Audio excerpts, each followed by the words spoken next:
working. It is working. Hi, my name's Harpreet. Thank you very much for being here. I guess you're here because you have some sense that the history of slavery and colonialism is somehow linked with the story of climate change. We've got experts here to kind of delve into that deeper, but we're also going to ask for you to help participate in telling that story. So you've got some post-it notes on your table while you're hearing the panel speak today. Do take some time to jot any ideas that come into your mind that you think are important, or questions that come up that you think are important. Raise your hand, and myself and Lisa, if she's around, if she can wave, she's in the corner there, we'll come round and pick those post-it notes up. We'll try and put them into themes and pose them to the panel in a fishbowl exercise later.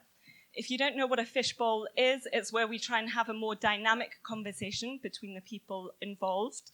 You're also very welcome to tap into the fishbowl. Bring a chair, bring yourself. The experts might tap out when they feel ready, and you're very welcome to contribute to that conversation that way too. But a very quick introduction to why we're here. I'll start with a quote from a brilliant book, The Memory We Could Be, from Daniel Voskobojnik. The author describes the way in which nature narrates the colonial story. He says, across continents, mangroves, grasslands, rainforests, and wetlands were cleared to make way for quarries, plantations, ranches, roads, and railways. Ecocide came hand in hand with ethnocide. And I think that's a really important quote to begin with in telling the story of why we're here. We have to remember that the British fought 3 wars to gain access to Burmese forests. 10 million people, half the population of Congo at the time, died as Belgium took hold of rubber and ivory, subjecting local people to a ruthless regime. 12 million people, predominantly from West Africa, were shackled into boats headed for the Americas, where they were forced into silver and gold mines and various crop plantations. Forests were cleared to make way for livestock and sugarcane plantations, goods made for export. In the last decades of the 19th century, tens of millions of Indians died of famine, while British colonial policy forced the country to export record levels of food. And these numbers cannot bring to life the devastation that was experienced by people, families, communities, and places. And in addition to this direct devastation, the legacy of colonialism left a profound shift in our cultural relationship with nature. It imposed a view that if we weren't always exploiting people and places, we weren't somehow being productive. And this conflicted with the diverse cosmologies of indigenous peoples around the world, which described our interrelationship with nature and our responsibility of stewardship towards it. According to a researcher at the OECD, colonialism reconfigured the world economy. India's shrank from 27 to 3%, China's from 35 to 7%, while Europe's went from 20 to 60%. This funded industrialization, and we should all know that between 1850 and 2002, early industrializers were responsible for 3 times as many greenhouse gas emissions as the rest of the world.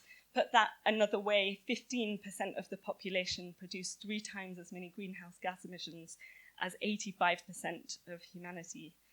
And when I talk about historic colonialism, you may hear parallels in forest clearings ongoing in places like Brazil and Indonesia today, except they're abetted by trade agreements that our countries enter into and enable corporations to profit from.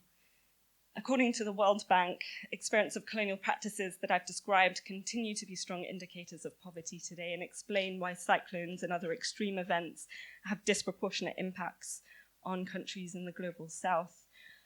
That's why we're here, to kind of delve into that story more deeply. I'm going to leave the floor and kind of join you and see who has questions. Do use those post-it notes. And we're going to start with Tatiana to describe the story from Latin America. Thanks.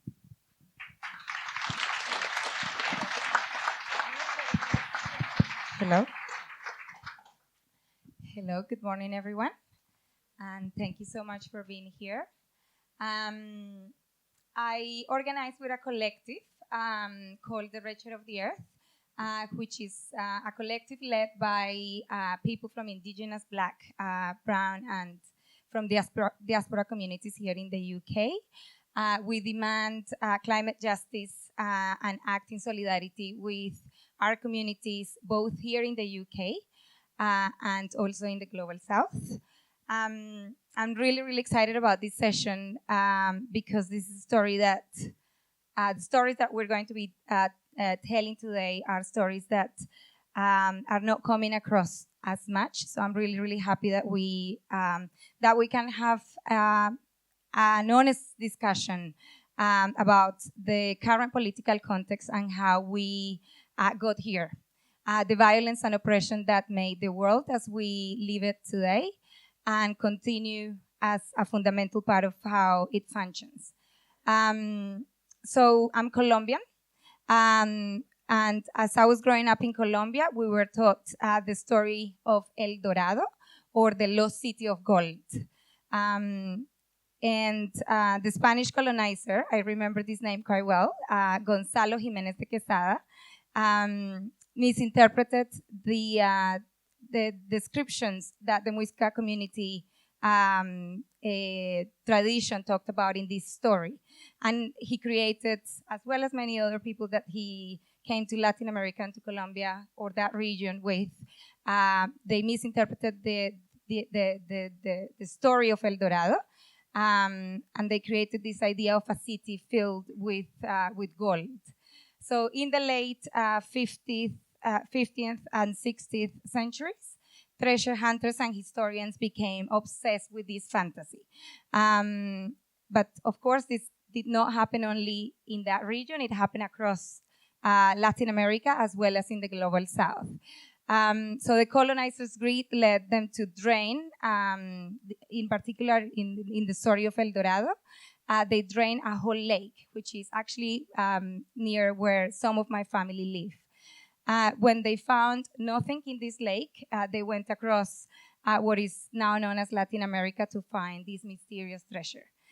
This is, of course, a story that, as I said, is not only relevant or the story of that particular place, but is the story of the global south in that. So this gold hunger of Europeans did not stop in the 60th century. The mining industry in Colombia today makes a profit of $2.5 billion. So what was initially a process of colonization by the Spanish crown has become a wider process of exploitation and domination on race and gender lines by numerous corporations and in various different cultural ways. So some of the corporations that we have in Latin America right now are from the global north. Anglo-Gold Ashanti, for instance, is one that is been actually exploring the land in really near where my family lives in Tolima, in Colombia. We also have Glencore and Drummond. We have Gran Colombia Gold, Serra Matoso, Continental Gold, B2 Gold, just to name a few. There are hundreds of corporations of that type that are exploiting the land where I come from and in the global south. So Colombian current mining regime, of course, does not respect international commitments on environmental protection or ethnic minorities or climate change. It prohibits mining in protected natural. It doesn't prohibit mining in protected natural reserves, which make up 13% of the national territory, and it does not. It ignores the fact that 25% of the national territory is under collective property titles, which belong to indigenous and Afro-Colombian communities. So this has been happening for hundreds of years. The effects of dirty gold mining and the many other extractivist projects in Colombia and across the region, which are used to maintain the lifestyles of us here in the West, have destroyed landscapes, contaminated water supplies, and have contributed to the destruction of vital ecosystems, displacing and killing communities. We have cyanide, mercury, and many other toxic substances which are regularly released into the environment, of course, violating human rights and creating the climate disasters that we are hearing more about these days. So all these stories hopefully not new for anyone here in this room. However, in my experience, I've been in the UK, I've been living here in the UK for around 14 years. But so my experience here in the UK has been that our movements here in the global north don't come to terms with the truth that we were born into a world shaped by colonialism, that of the past, and also one that functions in a world sustained by colonialism right now. And far too often, they vision away movements, vision away forward that depends on colonialism in the future as well. What I have seen in my activism in the UK for the last few years is that, yeah, we don't get the full picture. And I understand that you don't learn about colonialism at school. But I think that, yeah, like I always expect a lot more from movements. So I think this reality in the South help us to sort of understand that climate breakdown is not just about the future. It is the story of our ancestors, and it's the story of communities right now in the global South. It is why most of us have been forced to leave our homes, and when we come here to the north, we continue to be demonized for exercising our right to migrate. And this is a story that isn't captured by just CO2 levels. It is the story of domination and profit, and it's intertwined with capitalism, patriarchy, and white supremacy. It isn't just about rising sea levels created by emissions, but also about intergenerational poverty created by colonialism. So when the labor movement talks about worker rights without talking about migrant rights and racial justice, I see it as it continuing the colonial project. When the labor movement here in the global north talks about green prosperity, but it doesn't talk about climate justice, it continues the colonial project. When the environmental movement talks about climate change, but doesn't talk about reparations or redistribution at an unprecedented scale, which is what we require today, it continues the colonial project. When our movements don't talk about systems change and a complete transformation of our economic and political system, our movement continues the colonial project of domination. So climate change, I know, and we have seen this in the last few years, has been a wake-up call for many here in the global north who now are waking up to the threat of climate breakdown. And I feel that our movements sometimes are desperate trying to reach for quick and easy solutions, but unless we start from a place of reflection, understanding, and radical solidarity, we might again see how urgency ends up looking a lot like colonialism and extractivism. So for us at Wretched of the Earth, which is the collective that I organize with, climate justice is a vision, and it's a vision that helps us to remember that we cannot and will not allow the poorest in our society to pay the price for tackling the climate crisis. But neither would it allow the people of the global South to be sacrificed in order to protect the citizens of the global North. So this is a very, very short story of the context of Latin America, and I hope that we can have more conversations about many other things that I couldn't cover in 5 minutes.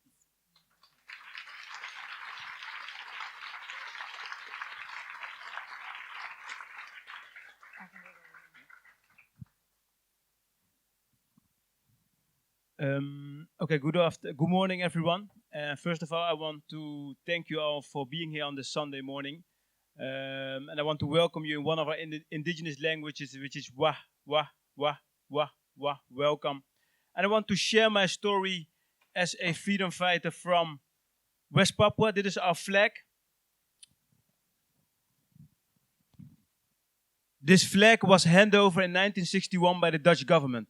And I want to tell you why I become an all-round activist known in The Hague the Netherlands, and why it is so interconnected to climate change as we see it today.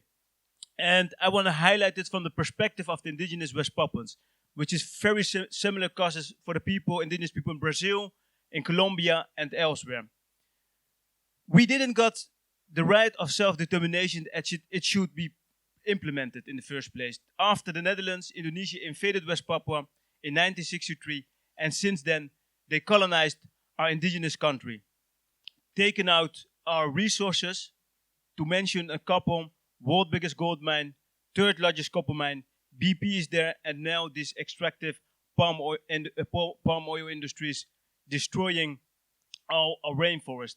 And to mention, it is the world's second largest rainforest in the world after the Amazon and Brazil. So if we want to tackle climate change, we must know these kind of stories. And that is why I become a activist as well, a climate activist, as my first priority to promote and educate people about what is happening in former Dutch New Guinea, West Papua, in 2019, why the world is still not know what is happening there. And this is the exact problem. Fighting climate change and not knowing what is happening in indigenous territories does not stroke. We can't resolve this climate breakdown if we don't not know what is happening in world's second largest forest.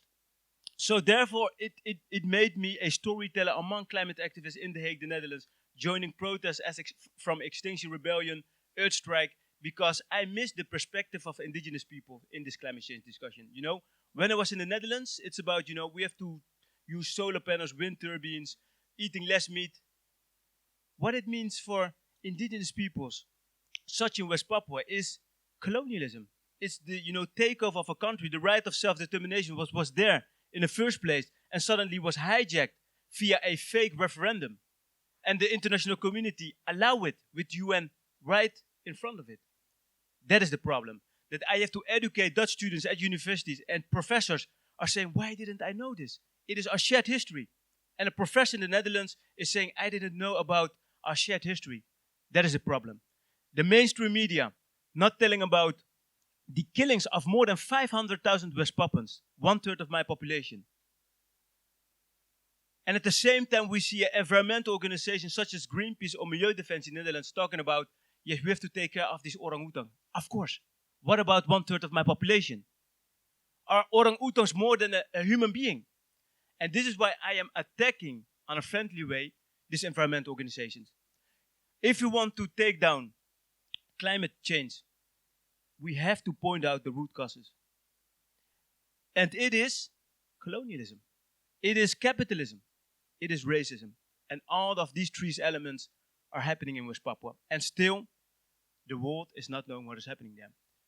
So today, I want to encourage you knowing a little bit of my history. We are courageous. Just like you all here, using this Sunday morning to listen to our stories, I want to highlight what is happening right now in West Papua.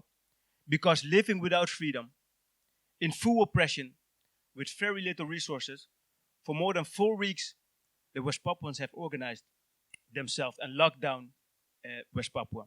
Indonesia has bring up more than 6,000 troops the last 4 weeks, cutting down internet, and already cut off the foreign media from entering West Papua the last 5 decades, so the world won't find out what is happening there. And still we are capable of organizing ourselves. The UN Human Rights Commission is now telling Jakarta to respect human rights. The Pacific Island Forum has taken up in an official communique that the UN High Commissioner must visit West Papua to do her own report. So what I want to say with this is that the indigenous West Papuans, with no freedom, full oppression, very little resources, are capable of organizing themselves. We can do the same here with the Labour Party, with the Green New Deal, because that is the change we need. We can't afford us to not have a Green New Deal or radical measures if we want to tackle climate change in just 10 years. We are fooling ourselves if we are ignoring the root causes, which is colonialism, capitalism, and racism. Thank you very much.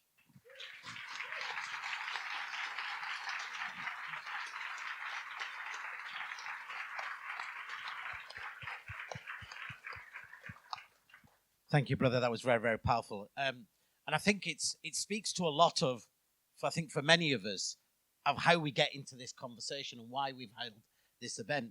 You know, after spending nearly about 20 years working on climate justice issues, I struggle to understand why, when governments and NGOs all knew the science, they knew the urgency and the ambition, why they were always adopting such positions, right? And not just historically, but right to this moment. You know, when we know what the science tells us about 1.5, and, you know, a decade is a very generous reading of 1.5, it's actually probably less, like 4 to 5 years. But why were NGOs adopting positions of net zero by 2045 when the government was adopting positions of 2050? Why, when you talked about what the UK being the 5th richest country, and it had a moral and political obligation, and its 5th most polluting country, its historical responsibility, and why, as a country, we were the 3rd most consuming country of resources, why wasn't that all featuring? And really, you only begin to understand that story if you actually start to understand the story of how race and colonialism has played a part. And so apologies for this, but I'm sure there's lots of clever people here who probably know all of this. But I think you need to go back to like the doctrine of discovery, right? You need to go back to these moments where in the 15th century to the 20th century, you have this mindset, right? Rich countries in Europe, Britain, Portugal, France, the Pope, the Roman Catholic Church, all say, you Christian people, white people, you can go and discover all of these lands and they're yours. The people who live there, indigenous people, have no natural or sovereign rights. In fact, the only people who can possess those lands are Christian people. They can take them by violence or they can purchase them. Very nice of them. I'll give you a few beads, but that's it. And, you know, and I when you look back at that moment, you know, and you say, oh, look at this. And then I always hear from you, but Europe is the land of enlightenment, right? We rejected all of that. We also rejected that. Remember Immanuel Kant and etc. And it's really fascinating, right? Because you have this march of liberalism going on in Europe, hand in hand at the same time as the march of colonialism. And in fact, people like Immanuel Kant talk about race as a biological taxonomy. He said where we actually, and it's at this moment that there's a justification which turns physical difference into the relation of domination. And you've got to understand that, because without understanding that justification, you don't get to see why somebody like Kant can say humanity exists in its greatest perfection in the white race. Why John Locke, the preeminent liberal, who when faced with this argument, of course, black people said, oh, only Christians can why don't we convert?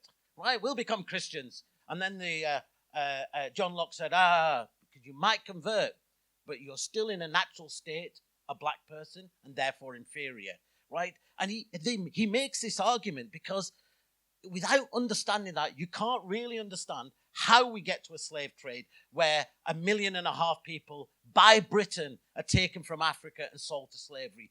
Why the profits of slavery are built into absolutely everything that surrounds us.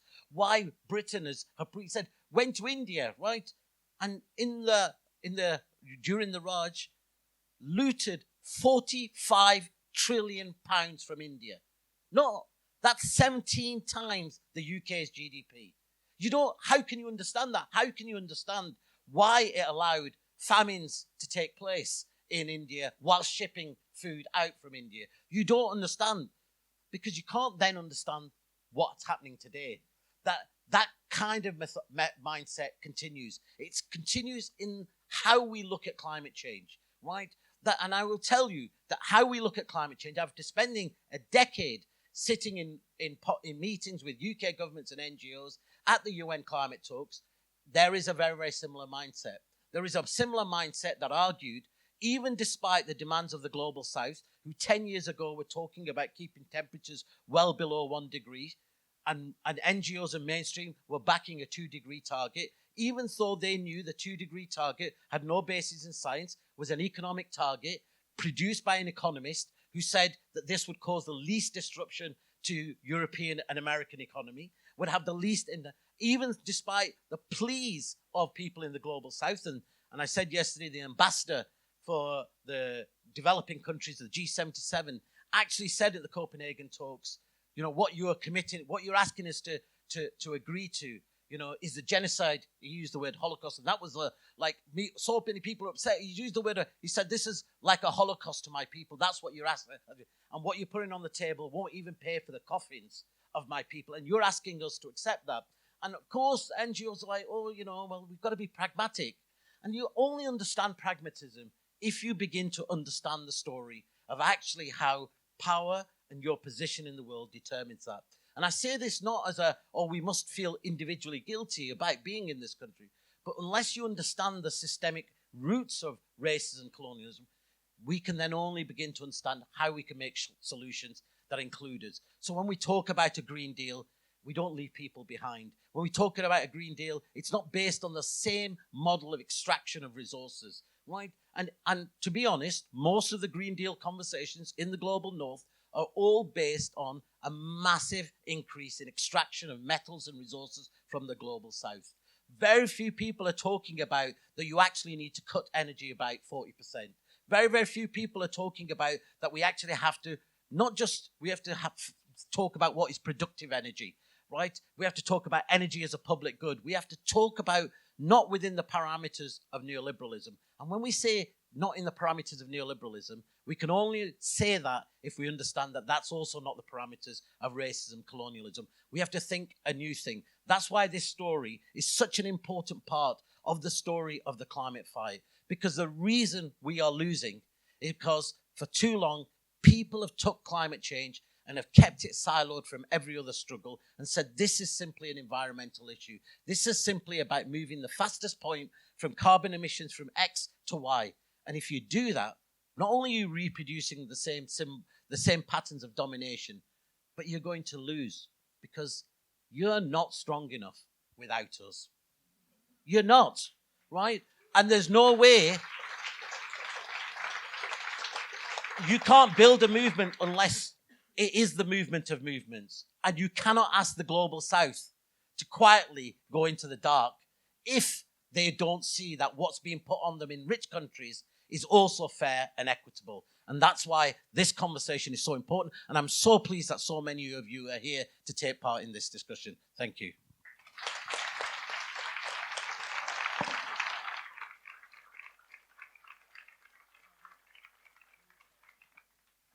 Oh, no, I don't want to go after Asad.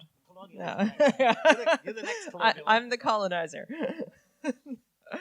Hi, everyone. Thank you, all of you, for coming out and to these amazing panelists. Very tough acts to follow.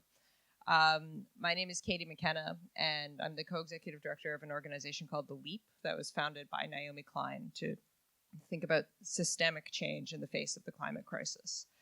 So I'm going to talk a little bit about how this colonial project has played out in my country, in Canada, and I'm riffing on a lot of ideas that are actually from Naomi's writing, so I don't want to take credit in advance. And so many of the thinkers and leaders in our country who have been just screaming about this for 100 years, saying, guys, we need to wake up to the story of what has been happening here. But the story I want to focus on in terms of the colonial project a bit is about this idea of consumption and extraction, just to complement the way that Asad was really talking about this idea of like the racism and domination behind it. So the land that I come from, that's now called Canada, has been inhabited and stewarded by Indigenous peoples for over 10,000 and possibly up to 20,000 years. So when my people, the European colonizers, arrived a blink of an eye 500 years ago, the waters of the Atlantic were so filled with fish that they couldn't move the boats through the water. John Cabot said, it stayed the course of our boats, and they would just dip these baskets into the water and they'd come out filled with cod. Jacques Cartier, when he arrived in Newfoundland, he found islands that were, quote, as full of birds as any field or meadow is of grass, just life everywhere. And the trees stretched across the land from coast to coast to coast. And so these European explorers who I grew up in school learning that these are these kind of founding fathers of the country and whatnot, they were there for one simple reason, and that was to find more for the kings and queens that had sent them there. They were looking for more fish, more fowl, more resources, more animals, more trees, more people, and more land. And they used the same words over and over when they would write in their journals or write back home to describe the resources that they had found on this land. They said it's inexhaustible, infinite, endless. And this story, this mentality, the belief that this land was a piece of never-ending resource for the colonial powers, that there would always be more, has kind of trapped us and is still completely in our culture in the country that I live in now. There's always going to be more. The tar sands, the forests. We'll just keep going. That's why we're here. We're here to take from this land. So I come from this culture that is focused on this idea of taking without giving back, one that treats people and the planet as if they're disposable, replaceable resources. And the roots of that culture that are still haunting us today began with this colonial project and this mentality of the expanding frontier. So the English biologist Thomas Huxley said about Canada's cod fisheries, any attempt to regulate these fisheries seems to be useless. Nothing we do seriously affects the number of fish. And 300 years after these ships first came to the shore, after 10,000 years of successful stewardship, 300 years after the ships had arrived on the shore, the great auks, which were these flightless penguin-like birds that were everywhere across Newfoundland, were completely wiped out. They had been turned into pillows for the British to rest their tired heads on. And the beaver stocks had crashed in Eastern Canada, where I'm from, because there was this European hunger for pelts to make hats and coats out of, so they started to disappear. The land that I live in, Southern Ontario, there's no old-growth forests left at all. They're completely gone. And in British Columbia, where we've all seen these beautiful, stunning images of these majestic trees, 91% of these old stands, these ancient trees, have been logged and cut down. So we're kind of reaching the end of this project. And, those cod that they were just pulling out of the water, some of you will know this already, but the fisheries completely collapsed in 1992 to the point that they were declared commercially extinct and have only slowly started to recover since then. So what happened in Canada is that once these bounties, these seemingly endless bounties, began to diminish, the colonial project moved from being a trading project and a project of setting up outposts along the waters to starting to move inland and starting to take the land from the Indigenous people who were living there. So I just want to give you this opening line from Canada's Truth and Reconciliation report. This is the first line out of this 500-page report. For over a century, the central goals of Canada's Aboriginal policy were to eliminate Aboriginal governments, ignore Aboriginal rights, terminate the treaties, and through a process of assimilation, cause Aboriginal peoples to cease to exist as distinct legal, social, cultural, religious, and racial entities in Canada. The report goes on to say, the Canadian government pursued this policy of cultural genocide, and this was a huge controversy when they said these words. They pursued this policy of cultural genocide because it wished to divest itself of its legal and financial obligations to Aboriginal peoples and to gain control over their land and resources. And this is another thing about, in my country, the way colonization is talked about is, oh, well, they were just trying to help. They were just, trying to help out. And these poor people needed, education and whatnot. It's about the fucking land. I mean, this is the thing we got to talk about here, is it is about resources and land and taking as much as we can. And so this whole idea of just like the land, the resources, how much can we take? This is what this colonial project has always been about in Canada. And it's at the core of the climate crisis that we're in right now. How can we take more? How can we change? Arundhati Roy has this line, how can we change without really changing? We're all desperately trying to figure out how can we make this big change, but not actually change anything about how we live here. So, in Canada right now, we're in a situation where Indigenous peoples are back on the forefront of land defense and the legal opposition to the government's expansion of fossil fuel and mining projects. And this tension in Canada between how we like to see ourselves and what our actions actually say about ourselves is always there. And so some of you will know we have this handsome prime minister who apologizes for the pain of residential schools and pledges in the last election a nation-to-nation relationship with Indigenous peoples, and then buys a goddamn pipeline and says, we are building this thing, whether or not you're on board. Because even if we're talking about consent, which is a key part of the UN Declaration on the Rights of Indigenous People, he says, well, consent does not constitute a veto. And so there's something to think about. If it doesn't constitute a veto, what the hell is consent, right? And we've got a prime minister who writes these beautiful tweets about welcoming refugees and then occasionally likes to dress up in brown face and blackface. You know, so this tension is still there in our culture. And Naomi Klein has written this line. She says, there can be no reconciliation while the crime is still in progress. So I just want to close with a line from Naomi's book, and I was riffing on a lot of the ideas from her writing here. This is from her new book, On Fire, but she says, only when we tell the truth about our old stories will the new stories arrive to guide us. Stories that recognize that the natural world and all its inhabitants have limits. Stories that teach us how to care for each other and regenerate life within those limits. Stories that put an end to the myth of endlessness once and for all. Thank you.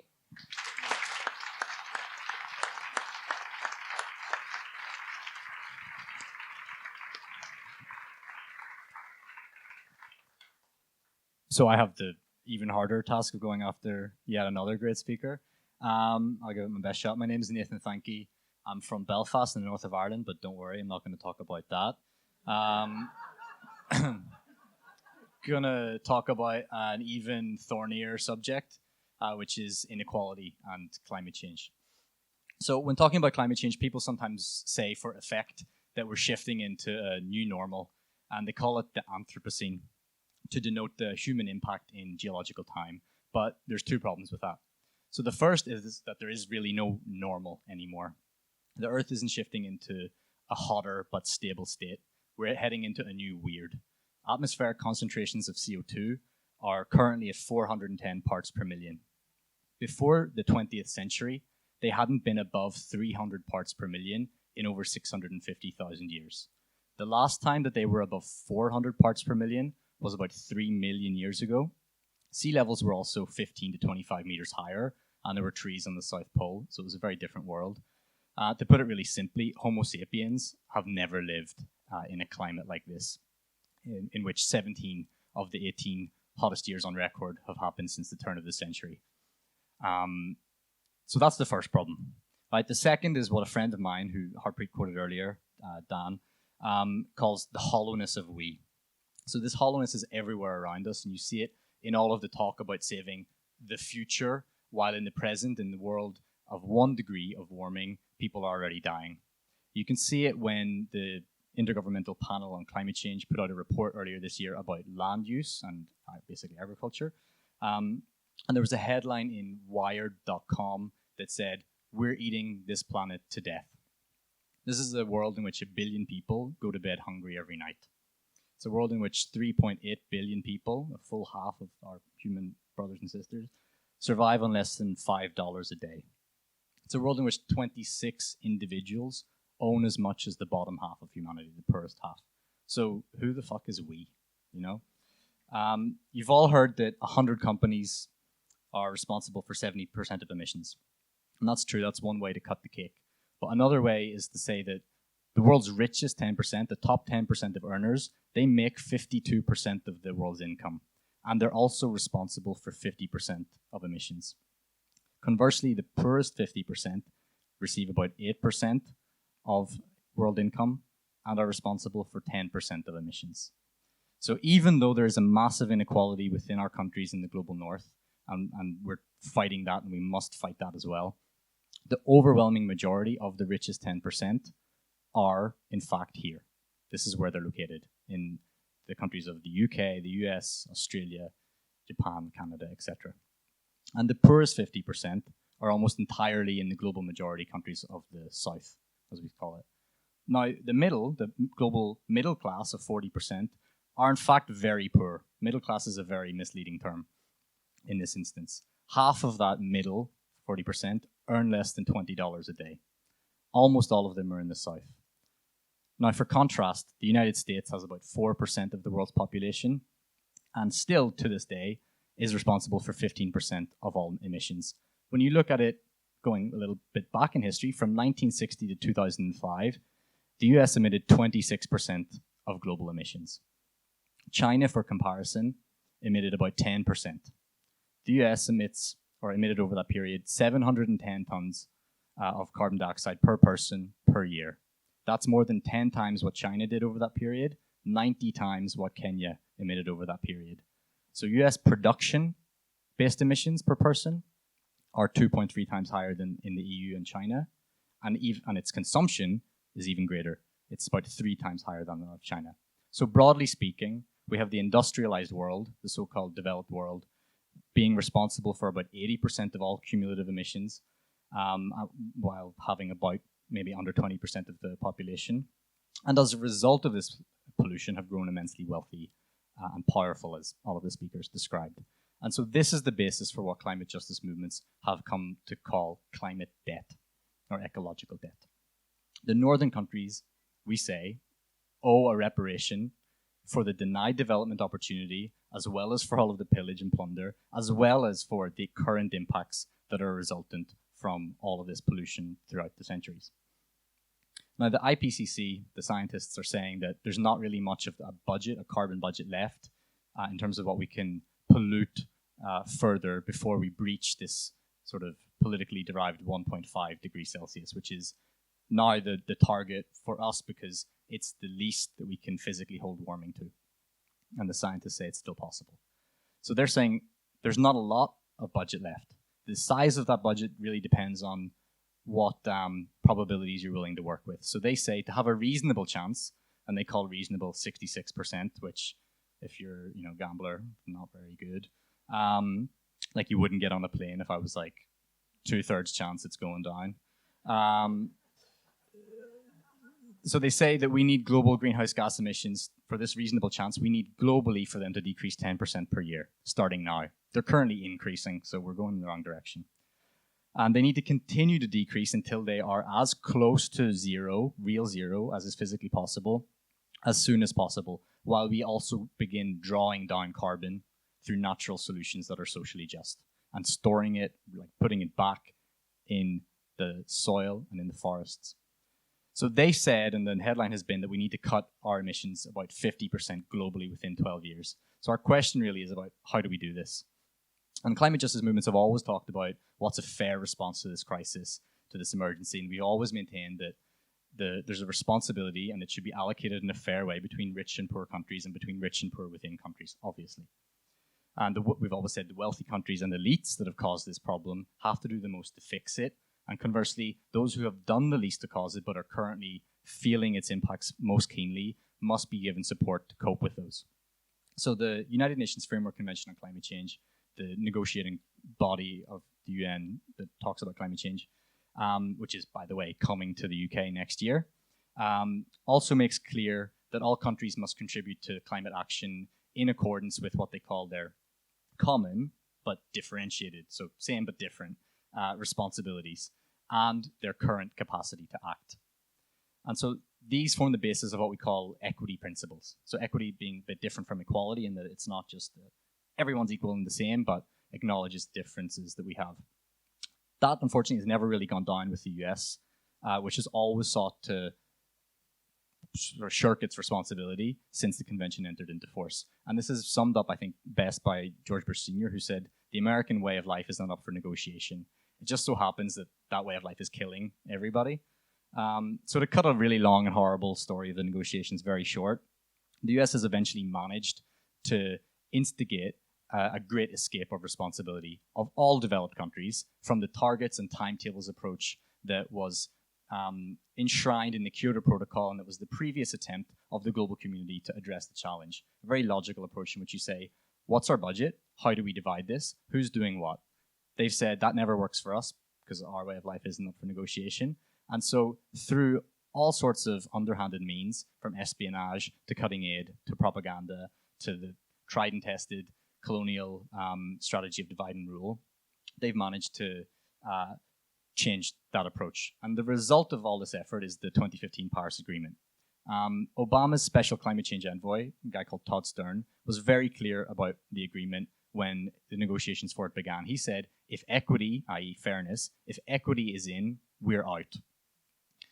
And so as a result, the Paris Agreement lacks a clear system to determine what's fair and what's equitable between rich and poor. It instead leaves everyone to be their own judge and jury. And the result is that we're on track currently for 3.4 to 4 degrees of warming, which is incompatible with organized global community, according to Kevin Anderson, who's a prominent climate scientist. And because of this, the US also managed to insert a liability clause in the agreement, which says that it doesn't accept any responsibility for impacts that result as a consequence of its historic pollution.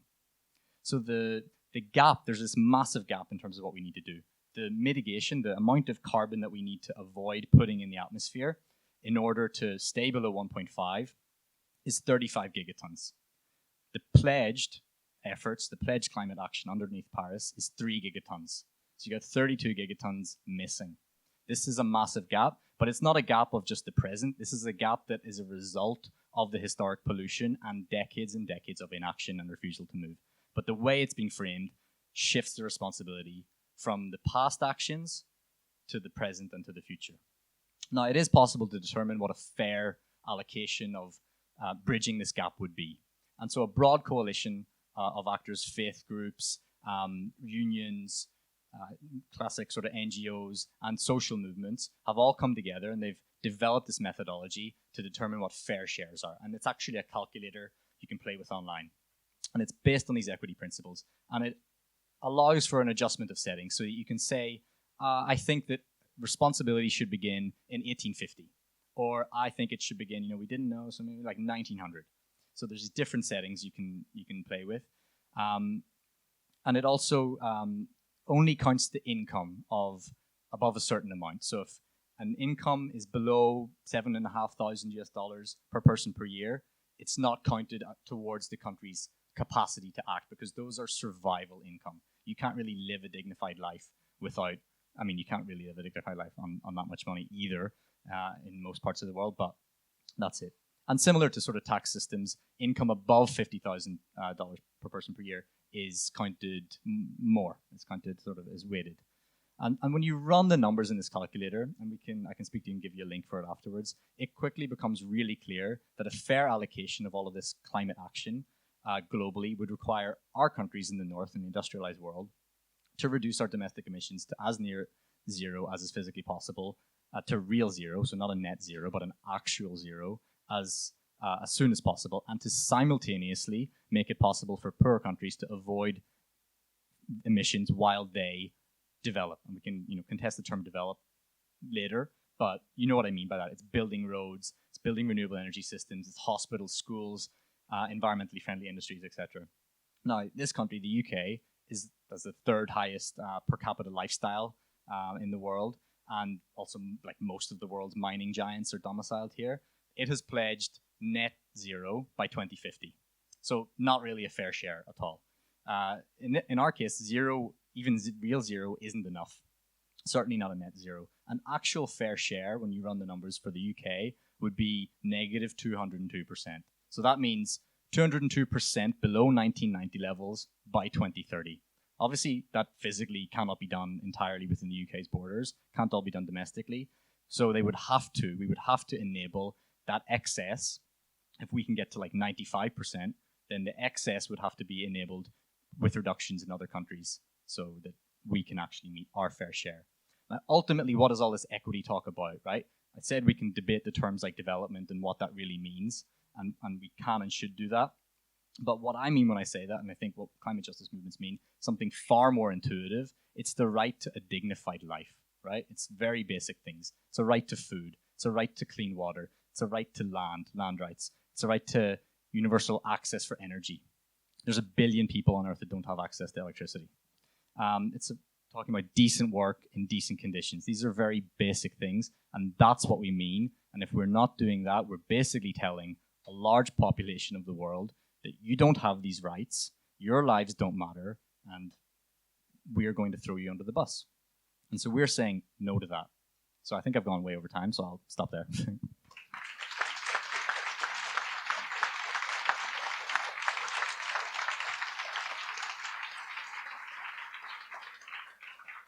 Thank you. Has anybody written anything down? Any post-it notes?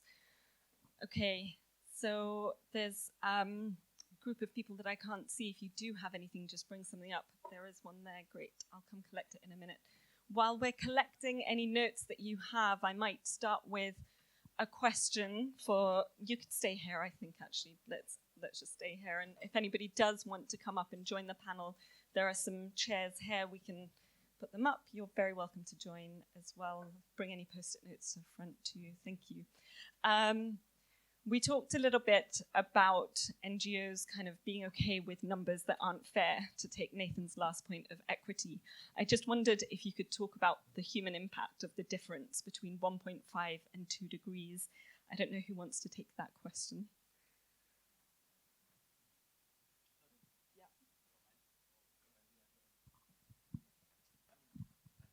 Detailed you want. Look. I mean, the myth that we were told was that we could keep polluting till 2 degrees, and after 2 degrees, we'd start to see, we'd start to see extreme weather impacts.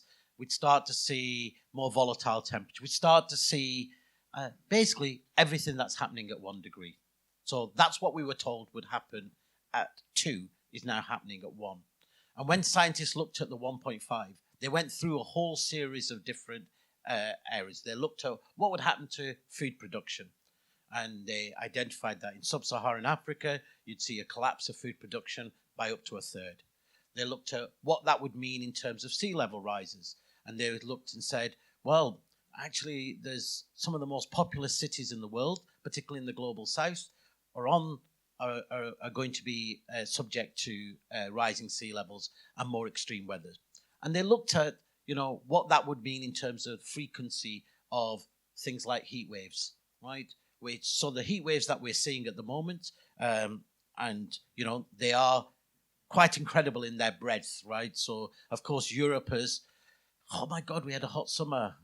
Let's get inside, put the air conditioning on, go swimming, all of those things. But the heat waves that we're seeing in the global south were at 53.5 degrees centigrade, right?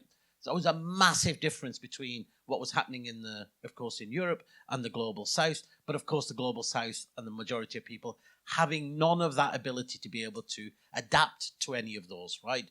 There is no air conditioning. There is no escape from that particular heat wave. And what's the consequences? Well, Chennai, fifth biggest city in India, ran out of water. So I predicted that in the Indian subcontinent, 40% of people will be out access to fresh water by 2030. It's so right across the board on everything. They've studied and what would be the hit to economies in the global south and across the world. And they've said that the hit to the economies of the global south would be greater than the hit of the global financial crisis, to a tune of maybe 2 to 3 times. But when you look at that, and of course, that's all predicted and it's projected, it doesn't also take into account what the impact has already been. And I'm always struck by that one figure that Norway's economy has grown by 30% directly because of climate change, and Nigeria's economy has decreased by 30% directly because of climate change, right? Both are oil-producing countries, and that's why I mentioned them. But it's interesting because, of course, this is about where you are in the world in resilience. And sometimes people say, so how are Europeans sitting there thinking of the 2 degrees? And I'll tell you, I've heard policymakers sit there and say, we can adapt to 2 degrees.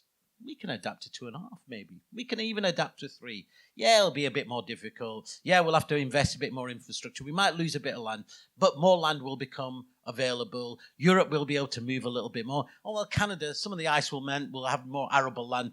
There is very much a thinking we will be a lifeboat, right? Survival, that we won't be impacted. And so we can turn off the heat when it becomes intolerable for us, but it's okay to get to that because that part of the world. So the 1.5 report, is all about projections and predictions. And this, I want to say to you, is that was the most conservative reading. So something to understand about IPCC reports, the climate scientist reports, is that they're agreed by consensus and they're agreed by governments. So only the things that are included are the ones that there is 110% agreement about.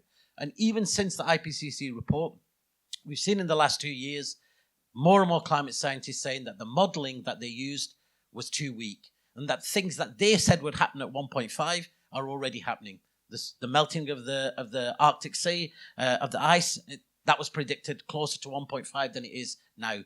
The feedback loops that we're seeing in the Antarctic, that wasn't predicted at 1 degree. So already we basically have to accept we don't know how sensitive the Earth systems are. We don't know what happens if you put something out, how fast it will. But what we do know is that even in the worst case scenario, we've got 5 to 10 years. That's the maximum that we have. And for me, that's the main takeaway. But, and as Nathan and I think all of us have said, that takeaway of we've got 5 to 10 years is really, really important, but not from the lens of, we have 5 or 10 years to save our children here in the global north. Very much, we have 5 to 10 years before we sacrifice even more people in the global south.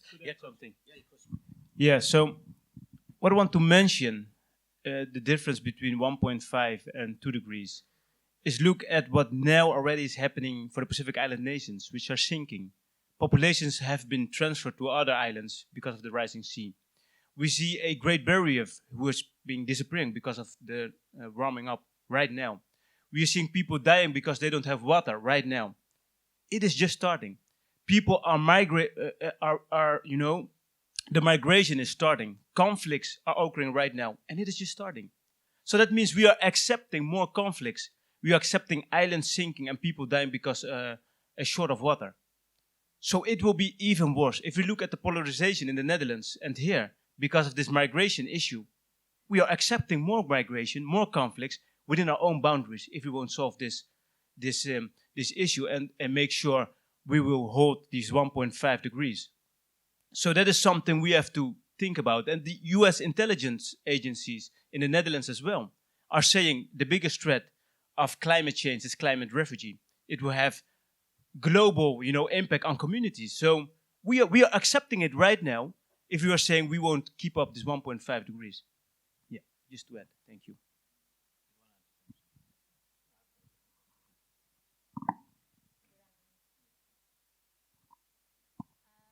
Okay, so I'm going to answer a question around, so the question says, how far are Extinction Rebellion right to say it is beyond politics? Where to start with that?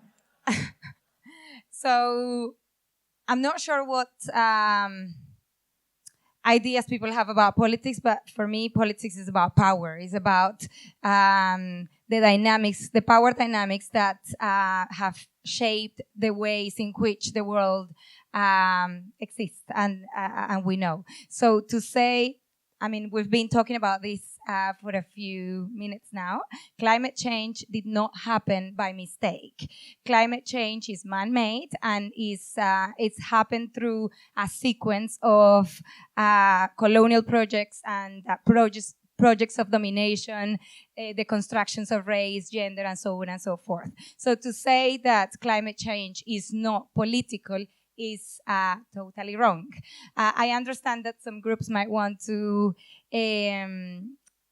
appeal to wider sort of audiences by making it a bit, a simple sort of, or to use a simple narrative, but we can't talk about climate change without talking about those power dynamics that I think all of us have been talking about in the panel.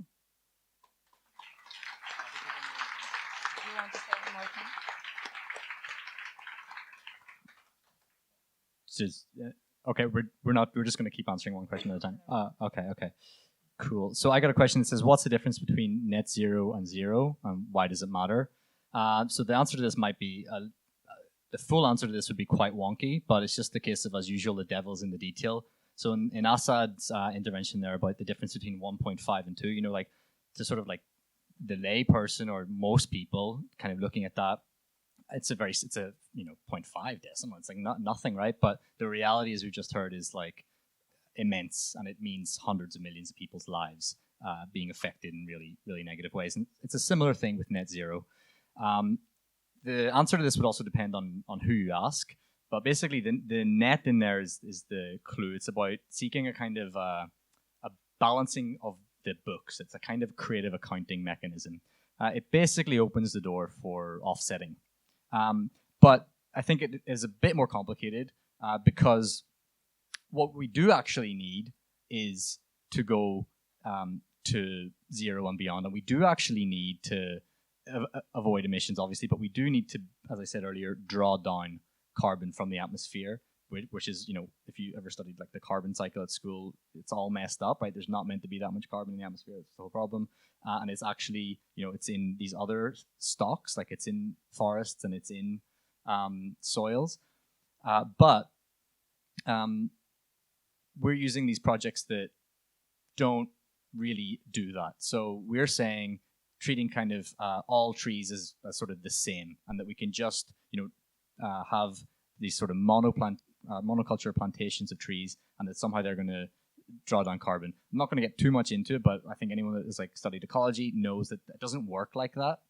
You actually need to restore thriving and healthy ecosystems, which is not what a plantation is. And so other ways that they do this involve like all these potential for land grabs. There's a great report by ActionAid about the net part of that and all of the technologies that are coming in theory online, like bioenergy with carbon capture and storage, which, you know, violate human rights and don't actually, in the end, reduce emissions. So yeah, I'll leave it there.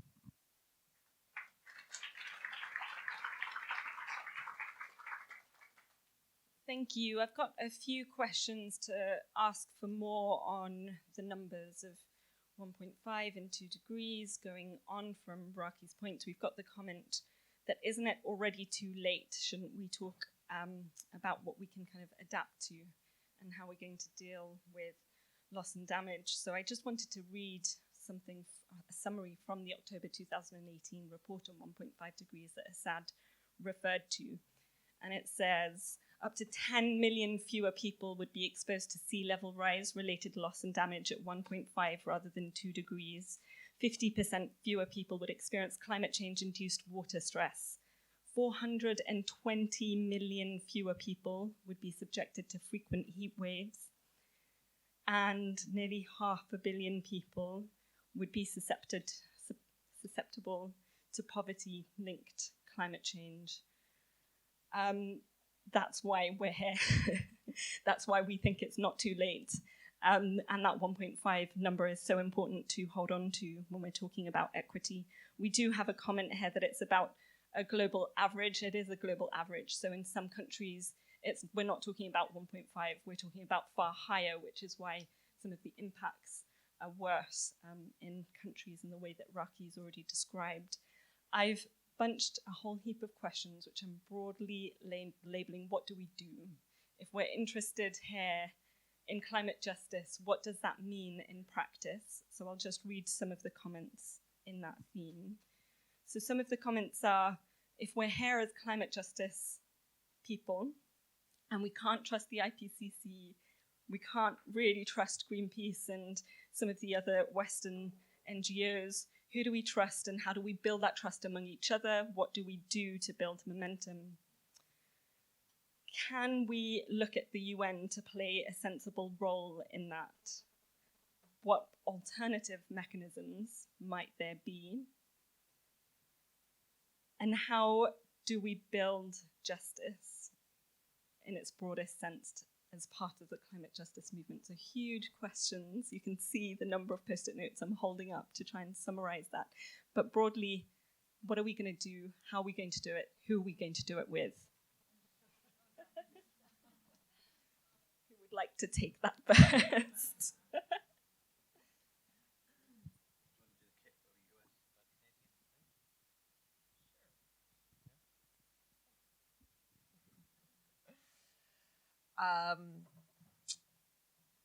Yeah, it's tough. So you can have this conversation. Well, we don't have time to do all this education and building just relationships. We just got to get it done. And I hope if you take one thing away from this panel today, it's like we are not going to win if we use the logic and the culture that got us into this mess to try and get ourselves out. It's just not going to work.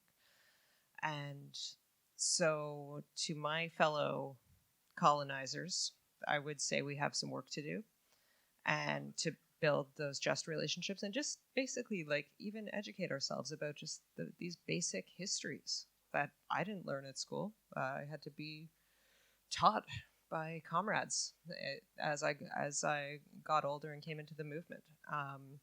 So there is some basic work to do for us to be able to come into these relationships across movements and build just relationships. We need our climate movement to be more than climate. Climate change is a social problem, it's a cultural problem, it's an economic problem. So this question that Asad raised of how do we build this movement of movements, I think it does start with this idea of building trust and starting to have a shared narrative of how we got into this mess and the differentiated responsibility we might have in terms of getting ourselves out of it. And I think one of the things that we're thinking about more at the Leap is just this idea of yes, systemic change is very intimidating, but the other part that's kind of hopeful about it is that we need a lot of people doing a lot of different work, and there is a place for you in this movement. I actually love that piece. Some of you guys will have the Red Pepper magazine that you could get when you signed up at the registration table. But it was this piece talking about how even when we're talking about change on the level that we need to achieve here, we need to have comrades in government who can actually push through these policies. But how do we do it in a way that maintains relationships of accountability and balance with social movements outside? And just that image of we can't have everyone pulled into the government if they actually end up winning. You need to have that balance of inside and outside power. We need people doing cultural work where you're talking about changing our entire culture. And we need to build local power and local institutions so that even while change is happening at this high level, we're also trying to move power downwards into communities and not just have it stay up at this high level of change. So for me, there's actually a comfort in this, is in that there's room for so many of us. There's so much work to be done, and that there is a place for each of us in this movement.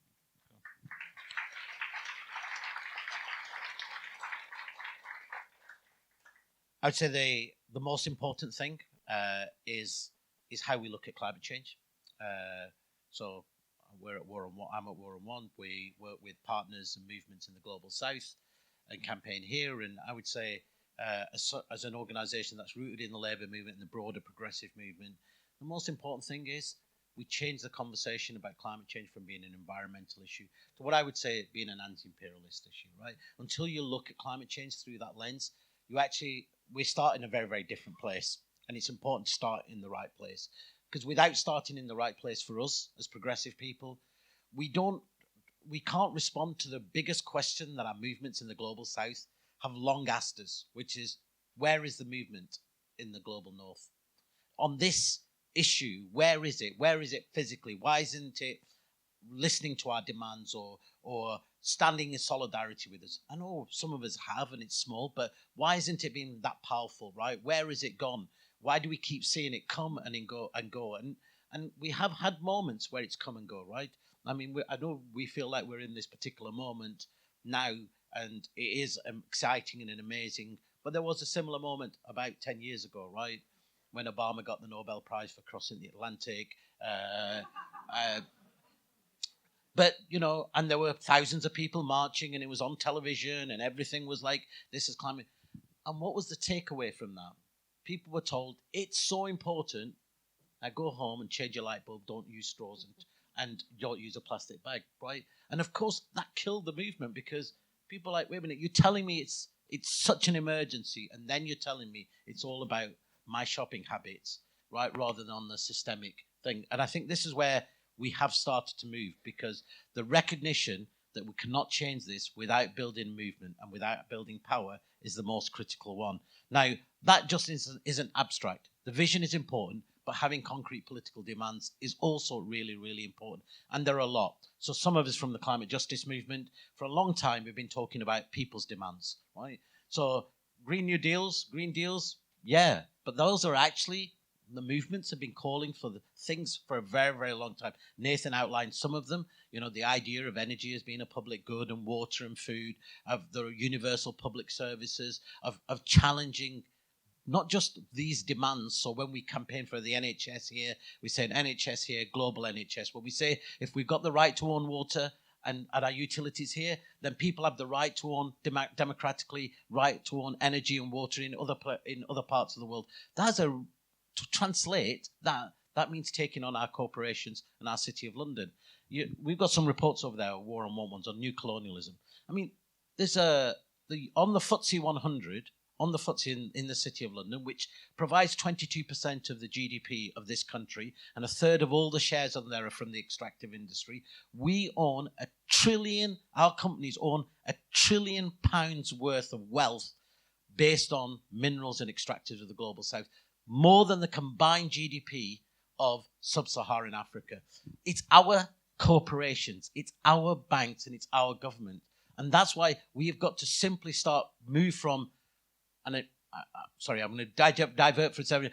I got a call after there was and it was great, and I'm really all in for that people are out protesting. When people first took the bridges at Extinction Rebellion, and people were like, this is really, really great. I see that there's people mobilizing, yeah. And then the next call, but why are they taking bridges? Why aren't they at the corporations? Because that's the people who are killing us. And I think we have got to move that conversation to, this is the City of London, this is the corporations, they have names and addresses. We've always known the names and addresses of those that are most responsible, and be able to talk about them. So, I think it's having a broader vision, and it's bringing internationalism back to an issue which is the most important internationalist issue, because it's all an issue about the global commons. But the answers, unfortunately, increasingly become about within the nation state. And if we follow that logic, and we've talked about it at the moment in terms of the far right, but actually the far right has a more compelling story about the nation state. It's called, there's an emergency, let's build walls and fences, there's nothing we can do about the rest of the world. And if you don't think that that's real, you look at generation identity in the far right, who say, save the bees, save trees, deport refugees. Listen to Le Pen, who doesn't deny climate change, and said, this is exactly the reason why we need strong European borders, because that billion people are on their way, right? Well, actually, the majority of people are not on their way. They will be dead in the global south. So our demands have to be talking about a much more different and more equitable vision, not trading off, I suppose, sharing wealth here, which is extracted violently from the global south, but actually talking about a different kind of society here, so that we have fairness and equity in other parts of the world.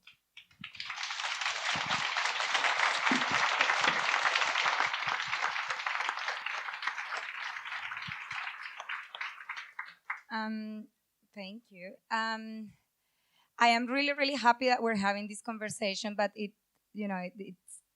I get a little worried that we are asking these things, because I feel that communities in the South have been talking about solutions for a long time. And so what these questions tell me is that we haven't been listening. And I think that one of the first things that we need to start doing more of is to listen to communities that have been at the front line of these struggles, and have been saying, forget about the scientists. Please remember the science, but also communities have been saying this for a long time. Indigenous communities have been saying that we need to slow down, that we need to change the economic system that we have for one that is rooted in care, that is rooted in, relationships and redistribution, and, those stories, I think, we need to be listening to right now. There are communities in various places around the world have been also demanding system change for a long time, and we just haven't been listening here in the global north. So I don't think there is one answer, but we need to practice radical solidarity, and we need to build movements here in the global north that can sort of like communicate and uplift the voices of communities in the south. Yeah, I just wanted to say that.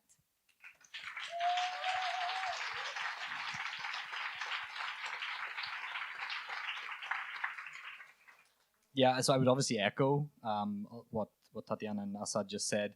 I would also, turn that question back around, the question of, is it too late for 1.5 or is it too late in general? And I would just ask for who. It's already too late for so many people at 1 degree of warming. There was a study come out from University of California, Berkeley, that said it had attributed 60,000 farmer suicides in India to climate change. Obviously, there's other factors involved, but that's a shocking figure. Like, we should be disgusted by that. So it's already too late for people. If it's too late for 1.5, there's a bit of debate about that. The scientists are keen to tell us that it's not. It's just very, very difficult. And for me, it almost doesn't matter, right? We need to limit it to the least amount possible. Like, whatever is the lowest number, if it shifts, it becomes 1.51, 1.5 not 1. Like, that's it for me, right? That's what we're fighting for. It's not a number because we like a nice round number. It's just whatever is the least we can warm. Now, I think in terms of like what we can do, we just have to fight together. To put it really simply, we have to shift the balance of power in this world. We're talking about all these corporate polluters and where they live. Like, they have power, they have cronies and friends in government, they control the global economy. We need to change that. Like, I know that sounds flippant and really big, but like, to put it really simply, that's what we need to be doing. And I think none of us have a right here to despair and to turn to sort of nihilistic or like hedonistic even. Oh yeah, we might as well enjoy the last few years of this capitalist system. Like, fuck that, like, that's the most irresponsible thing I could think of, We've no right to despair. As we've just heard, people have defied far greater odds many, many times before. And if you have a shred of morality in you, you'll say, I will stand and I will fight until the end. So that's it.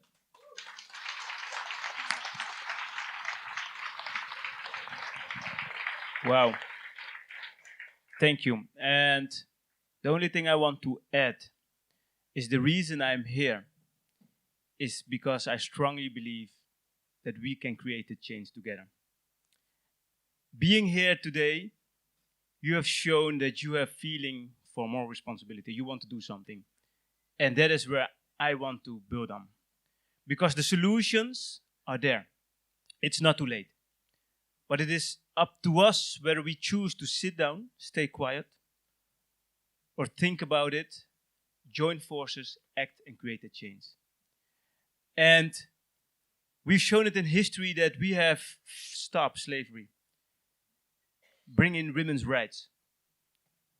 It is us, those on the edges, who have created this change we see today in societies. And numbering that 5% of the world populations consist of indigenous peoples, the IPCC report and your reports have shown that they've safeguarded 80% of world's biodiversity. So the solutions are actually there. Support these indigenous communities. And that is why the UN has now implemented the decade of restoration, which means we should safeguard all the forests we have today. And in the first place, it is supporting the rights of indigenous peoples. That's one thing. We stop subsidize fossil fuel industries and make sure they keep the fossil fuel in the ground. So these are physical things where we can contribute as citizens. And it is not the politics who created this mass protest all across the world. It is a 16-year-old child who was fearless, protesting, and seized the hope, which encouraged me to tell my stories, indigenous West Papuans, and knowing what we have realized in West Papua in just 3 years' time.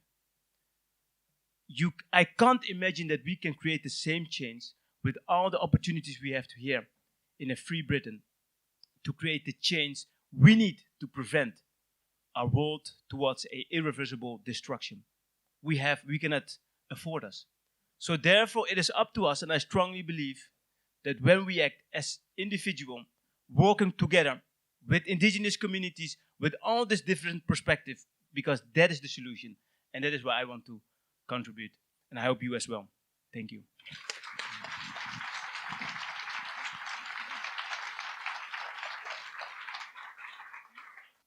Thank you. We've got a question about the role of law and things like crimes against humanity and ecocide. I think the things that the panel have said here today is relevant to that. We're talking about changing systems of power. We're talking about changing systems of economic power, social power, cultural power, political power, and law can be a vehicle to impact that slightly, but not change the system that repeats the injustices from occurring. I'm going to finish with a last question. We very briefly talked about kind of rising ecofascism, and there is a kind of loud voice when, Asad gave one of the slogans of some of the ecofascists that they're kind of promoting. But there's a rising kind of belief that it's okay, this rising temperature is fine, because it is millions of people in the global south dying.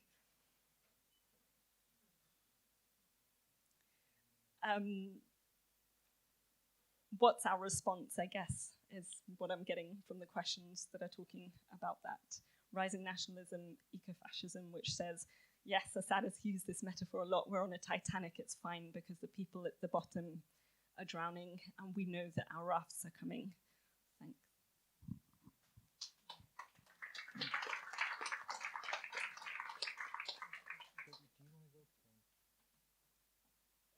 Okay. I tried.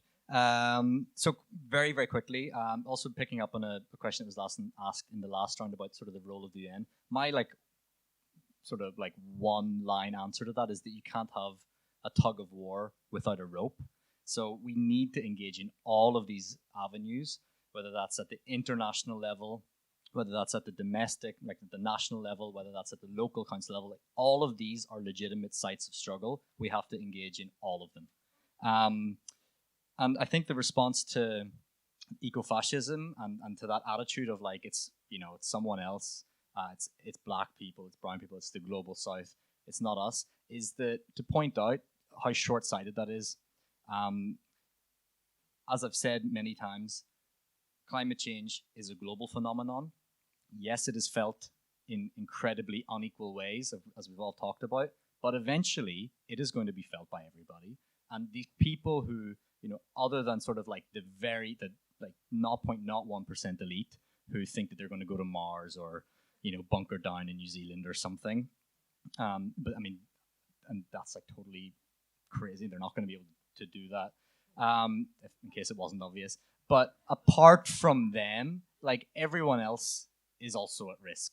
And so the majority of people who maybe now kind of echoing some of these things, some of those eco-fascist ideas, we have to get it in their heads that they're not going to be preserved. These lifeboats on this sinking ship on this Titanic, it's not for them. They're not getting on it. So if they can maybe understand that and understand that the only response that will address this crisis and have any hope of turning it around slightly, obviously with all of the suffering that's already locked in, the only chance we have is one that is cooperative, right? If we don't cooperate, we're fucked.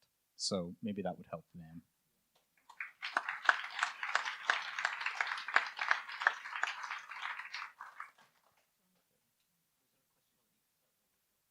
There was a question about Ecocide. I did, so take whichever of those questions at the end that you would want, or just a final 30-second closing point, because we've got 2 minutes left and 4 people yet to speak. Thank you. UN, let's not, it's coming next year. The climate talks are coming to hit here. I think it would be a disservice if we spent the next year actually debating whether we think the UN is a good thing or a bad thing. The biggest question is, every institution can ignore you if you don't have power. The most important thing is therefore movement building. How do we build our movement? By having political demands and vision. What can we do to the answer in terms of the most important things? We've always known the solutions, and as Tatiana said, they've always been very apparent from movements in the global south. It says, if you do these 3 things, we at least get to most. We change the way we consume our energy, how we create our energy, and who owns that energy. It's the same with food. If you change who consumes the food, who owns the food, right, and who makes the decisions, and if you have land rights for indigenous people, land rights for the poorest people in the world, you have basically dismantled neoliberalism. You have had a huge impact in terms of on climate change, and you've addressed inequality. And that is the most weirdest thing about climate change. It is so horrific, but every solution is our solution. And there are people on the right who say now, why is the left in control of climate change? Because they don't have any solutions to it. Because if they had, they would have done them for the last 35 years. The only solutions that are left are progressive solutions based on tackling inequality, racism, and climate change and intersection. And that's why we've got to own this, and we've got to populate it beyond the rhetoric. Actually, we're starting to have real concrete demand. So the Green Deal conversations are a good start, but they're the beginning, but not the end of that conversation.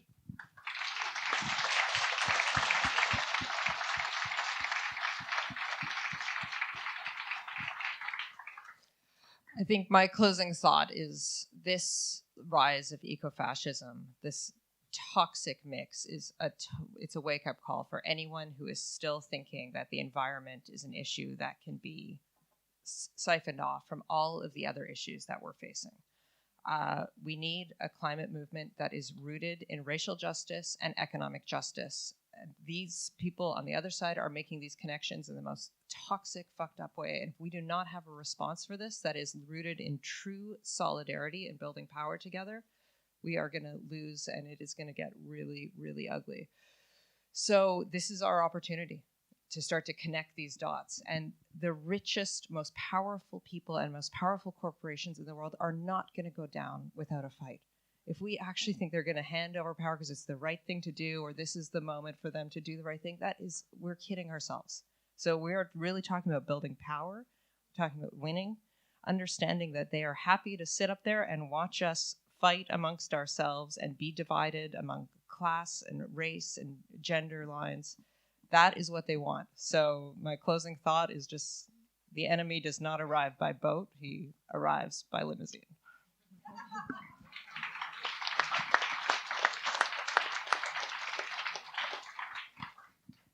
Thank you. Yeah, I want to underline all the previous speakers and just add some small things, which is you as person, as individual, can create change, because the scientists are very clear, the facts are very clear. It's up to us to educate the people around us. And with truth, with fearless, and with collaboration and intersectional networking, and that is where magic will happen, and that is where change will happen. Thank you.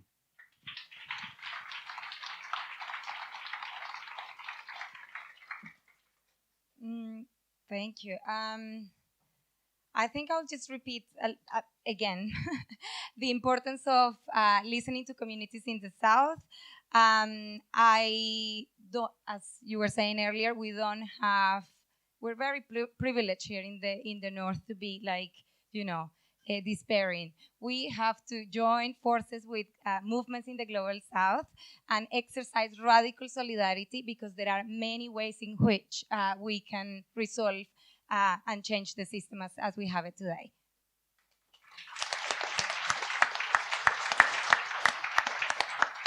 Thank you. You'll see most of us again at Friends Meeting House tomorrow, 11 o'clock, on a panel on greening the economy. And we're also hosting a policy lab on what a global, just Green New Deal that's rooted in radical solidarity would look like. And that venue has changed to the Green Door Stores at 1 o'clock tomorrow. So hopefully see you again there. Please leave carefully but quickly, I've been asked to say. Thank you.